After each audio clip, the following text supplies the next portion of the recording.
You know, every time I look into modern prepping, I see the same things: high-tech water filters, fancy bug-out bags, stacks of Mylar-sealed food. And I always end up asking myself the same question: what happens when all of that eventually breaks, clogs, or just runs out? It got me curious, so I started digging into how people survived before all this gear existed. And I found something pretty fascinating. It turns out, for centuries, people thrived using a resource that's literally right under our feet, and it seems like most preppers today are completely ignoring it. I'm talking about clay. And I know it sounds almost too simple, right? But think about it. The problems people faced in medieval times aren't all that different from a prepper's worst-case scenario. Your high-tech water filter has a limited lifespan. Your refrigerator is useless without electricity. A hungry rodent can chew through your entire food supply in one night. They dealt with these exact same issues.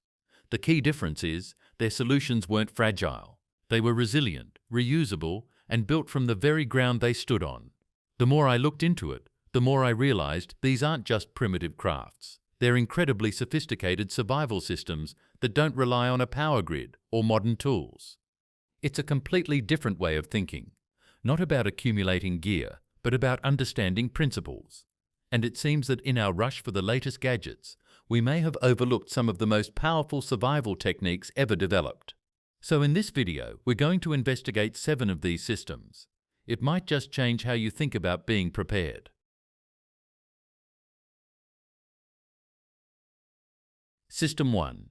Ceramic gravity filters. Let's start with the most critical thing: clean water. The modern solution is a cabinet full of filters and tablets. But what happens when the filter clogs for good, or the tablets run out? Suddenly, waterborne diseases become the main threat, just like they were in 1800s London. Back then, cholera epidemics were killing thousands. The Thames River was basically an open sewer. That's when a potter named Henry Dalton developed the first ceramic water filter in 1827. People who drank the filtered water didn't get sick. The results were so impressive that Queen Victoria herself commissioned Dalton to provide filters for the royal household. By 1901, King Edward VII knighted him specifically for his work on water filtration. The principle is brilliant. You mix fine sawdust or rice husks into clay and fire it in a kiln. The organic material burns away completely, leaving behind a network of microscopic pores. These pores are typically 0.2 to 0.5 microns in size. To put that in perspective, most bacteria are 1 to 10 microns. The water can seep through, but the pathogens physically cannot. Modern testing shows 95 to 99% removal of bacteria, and when you coat the filter with colloidal silver, you hit 99.99%. Here's how you'd actually make one. Find clay near rivers or creeks where the soil has that sticky, moldable quality. Process it by crushing and removing rocks and roots. Mix it thoroughly with fine sawdust at about a 1:3 ratio by volume. Form it into a pot or cone shape with walls about ½ an inch thick. Let it dry very slowly over several days. Then fire it in a pit kiln at around 900 degrees Celsius. The key is getting it hot enough to become ceramic, but not so hot that the pores melt shut. Once it's fired and cooled, set your filter pot into another container. Pour questionable water into the top. It drips slowly through over 2 to 4 hours. But it's constant and reliable. Unlike a plastic cartridge that clogs and dies, you can clean this by simply scrubbing the surface with a stiff brush. A well-made ceramic filter can last 5 years or more with basic maintenance. The cost comparison is staggering. A high-end Berkey system runs $300 to $400, with replacement elements at $150 every few years. You can make a ceramic filter for about $15 in materials if you source your own clay. Modern organizations like Potters for Peace use this exact technology to provide clean water in developing countries, validated by the World Health Organization. System 2. Zeer. Pot Evaporative Cooling. The power's out, it's been 3 days, and everything in your fridge is starting to turn. All that food you stored is now on a countdown. This is a massive failure point for anyone relying on electricity, but there's an ancient solution called a Zeer pot that uses zero power and works like magic. Developed in Sudan, but based on principles used across the ancient world, it's a pot-in-a-pot refrigerator. The physics are simple: evaporative cooling. When water evaporates, it absorbs massive thermal energy from its surroundings. In the right conditions, a Zeer pot can drop the internal temperature by 30 to 40 degrees Fahrenheit. Here's the setup. You need 2 unglazed terracotta pots with about a 2-inch gap between them, plus clean sand and water. Plug any drainage holes with clay or cork. Put 2 inches of sand in the bottom of the larger pot. Place the smaller pot inside level. Fill the gap completely with sand, packing it firmly. Pour water into the sand until saturated. Then put food in the inner pot and cover with a damp cloth. Place it in a shady, breezy spot. Airflow is critical because it speeds evaporation from the outer pot. As water evaporates through the porous terracotta and damp cloth, it pulls heat away from the inner pot.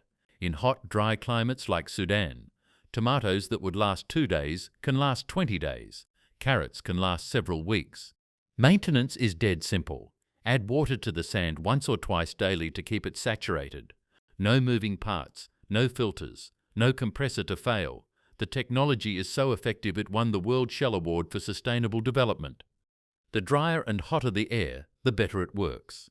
It's not a primitive stopgap. It's an elegant solution to a fundamental problem that provides permanent, sustainable food preservation. System 3. Clay rocket stove and thermal mass bench. In any long-term situation without power, staying warm becomes a massive chore. Traditional fireplaces waste 70 to 80% of heat up the chimney. You're constantly feeding wood and barely staying warm. Medieval builders across Europe and Asia knew there was a better way. They developed masonry heaters. Romans had hypercosts. Koreans built on doll systems. The principle was always the same. Burn fuel extremely efficiently in a small insulated chamber, then capture and store that heat in thermal mass. The modern rocket stove rediscovered these ancient principles. A rocket stove uses an insulated J-shaped combustion chamber. You feed small sticks into a horizontal tube. They burn in a vertical chamber where insulation creates temperatures over 1000 degrees Celsius.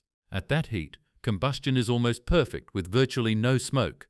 A handful of twigs can boil water in minutes using 1/10 the fuel of a traditional stove. But the genius is channeling that heat. Instead of letting it escape, you run the exhaust horizontally through a massive bench made of clay cob mixture, clay, sand and straw. Clay has incredible thermal mass properties. It heats slowly but radiates heat for an extremely long time. Burn your stove hard for 1 hour and the bench stays warm enough to sit on for 12 hours, radiating background heat for up to 24 hours. Construction is straightforward but labor-intensive. Build a metal J-tube for the feed and burn chamber, heavily insulated with vermiculite or perlite mixed with clay. Construct a raised platform and run the exhaust pipe horizontally through it using fire brick or metal ducting. Build up the bench around these channels using cob, making it 2 to 3 feet wide and as long as needed. The bench doubles as seating, a bed platform or work surface. Testing shows rocket mass heaters achieve 80 to 90% efficiency compared to 30% for typical wood stoves. You get high heat cooking capability and warm sleeping space that gently heats your entire area. A system built from earth that runs on scraps of wood. Some jurisdictions have building codes around this, so research local requirements. But the principle is sound, proven over centuries, and represents true heating resilience. System 4. The clay smokehouse. You've had a successful hunt, 100 pounds of meat. Without a freezer, you have just days before it spoils. This is a crisis. In medieval Europe, they called November Blood Month because it was time to slaughter livestock before winter. The meat had to last months. Their answer was smoking. A smokehouse exposes meat to cool smoke over days or weeks. The smoke contains phenolic compounds with antimicrobial properties, and the process slowly dries the meat, making it hostile to bacteria. But temperature control is critical. Too hot and you're cooking, not curing. Too cool and the process risks spoilage. Clay structures are ideal because they maintain stable low temperatures. The design uses an offset firebox. You build a small fire chamber, several feet away, and connect it to the main smokehouse with an underground pipe or trench. Smoke travels through this pipe, cooling as it goes, before entering the bottom of the smokehouse. It rises slowly past hanging meat and exits through a small adjustable vent at the top. Build the smokehouse from cob clay, sand and straw, about 6 feet tall and 4 feet across, with walls at least 6 inches thick for insulation. Create a ceiling door and install hooks near the top for hanging meat. The offset firebox can be a simple pit or small clay chamber connected by trench or pipe to the smokehouse base. The curing starts before smoking. Pack meat heavily in salt, about 3 pounds per 10 pounds of meat. This draws out moisture through osmosis. After several days, rinse off the salt and let meat develop a pellicle, a tacky surface that helps smoke adhere. Hang it in the smokehouse and start a small fire using hardwoods like hickory, oak or apple. Maintain thin, cool smoke for days or weeks, keeping internal temperature between 80 and 90 degrees Fahrenheit. The result is meat that lasts months at room temperature. Properly smoked and dried meat becomes shelf-stable, requiring no refrigeration. You've transformed spoilage crisis into strategic asset. Medieval armies marched on it. Sailors crossed oceans with it. The investment pays off immediately. Modern preppers spend hundreds on freeze dryers or worry about generator fuel. A smokehouse costs maybe $50 in materials if you source your own clay and uses fuel you can gather by hand. System 5. Clay fermentation crocks. In a survival scenario, gut health is crucial. A diet of nothing but sterile, long shelf-life food can seriously mess with your digestive system. You need living food. You need probiotics. For centuries, people cultivated beneficial bacteria using clay fermentation crocks. Fermentation is controlled rot in the best way. You create an oxygen-free, salty environment where beneficial lactic acid bacteria thrive, while harmful bacteria die. These bacteria transform vegetables like cabbage, breaking down complex sugars, making them digestible, and producing beneficial compounds. Fermented cabbage has more vitamin C than fresh and is loaded with gut-supporting probiotics. Clay crocks are ideal. Their opaque walls protect from light that degrades nutrients. Thick clay walls provide thermal mass, keeping temperature stable. But the real innovation is the water seal system. Traditional crocks have a moat around the rim where the lid sits. Fill it with water, and as vegetables ferment and produce carbon dioxide, gas bubbles out through the water. But oxygen and contaminants can't get in. It's a perfect one-way valve requiring zero technology. Using one is straightforward. Shred cabbage and massage it with salt, 3 tablespoons per 5 pounds. Salt draws out water, creating brine. Pack this into your crock, pressing hard to eliminate air pockets and ensure cabbage is submerged. Use ceramic or glass weights to keep everything below liquid. Put the lid on and fill the water seal. Place the crock in a cool spot around 65 to 70 degrees. Over weeks, bubbles form and escape through the water seal. Check water level every few days and top off. After 3 to 6 weeks, depending on temperature, you have sauerkraut, a superfood that can sit in your cellar for months. The beauty is resilience. No moving parts. The crock lasts generations. You're not dependent on supplements. You're working with bacteria naturally on vegetables. A one-time investment providing both preservation and health boost. System 6. Clay plaster fire barrier barriers. Picture this. A spark from your stove lands on a wooden wall. Within minutes, your shelter is burning. Fire is catastrophic in survival scenarios. Medieval builders knew this. Their homes were wood and thatch, lit by open flames daily. Their defense was simple but effective. Clay plaster. This is thick, functional clay, sand and straw applied to interior walls, especially around fireplaces and cooking areas. Clay doesn't burn. When exposed to extreme heat, it doesn't ignite or release toxic fumes. It bakes harder, acting as a sacrificial barrier, absorbing thermal energy and protecting structural wood underneath. Modern testing validates this. A 2-inch layer of clay plaster provides 1 to 2 hours fire resistance. That's the difference between containing a small kitchen fire and losing everything. While chemical fire retardants have changed building codes, clay plaster offers a non-toxic permanent alternative that's been protecting homes for millennia. The recipe is simple.